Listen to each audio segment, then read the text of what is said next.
மதிப்பீட்டில் சூழல் பகுதி 2 மற்றும் 3வது பிள்ளையார்புரம் குடியிருப்பு பகுதியில் 768 அடுக்குமாடியில் குடியிருப்பு அதிமுக ஆட்சியில் கட்டப்பட்டது. ரூபாய் 28 கோடி மதிப்பீட்டில் கருமத்தம்பட்டி பேரூராட்சியில் 22,000 மெட்ரிக் டன் கொள்ளளவுள்ள புதிய உடனே அமைக்கப்பட்டது.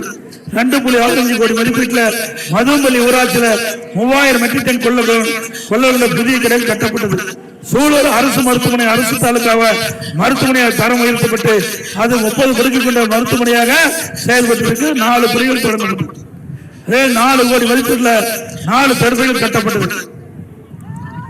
அதே போல கோரிக்கை அத்திக்கடை அவனாசி திட்டம் 2 அதிமுக ஆட்சி மனதுடன் அத்திக்கடை அவனாசி திட்டம் 2 நிறைவேற்ற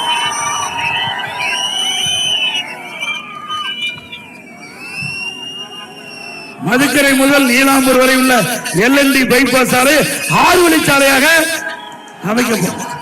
கருமத்தம்பட்டி பகுதியில் ஜவுளி பூங்கா அமைக்க கோரிக்கை வச்சிருக்கிறீங்க. சூழல் தொகுதிக்குட்பட்ட கிராம ஊராட்சி அதிமுக தொகுதி ஆகவே மீண்டும் பசு வீடுகள் கேட்டுக்கிறீங்க. அதிமுக ஆட்சி ஏழைகள் அத்தனை பேருக்கும் தாழ்த்தப்பட்ட மக்கள் அனைவருக்கும் அற்புதமான பல லட்சம் மதிப்புள்ள காங்கிரீட் வீடு கட்டி கொடுக்கப்படும்.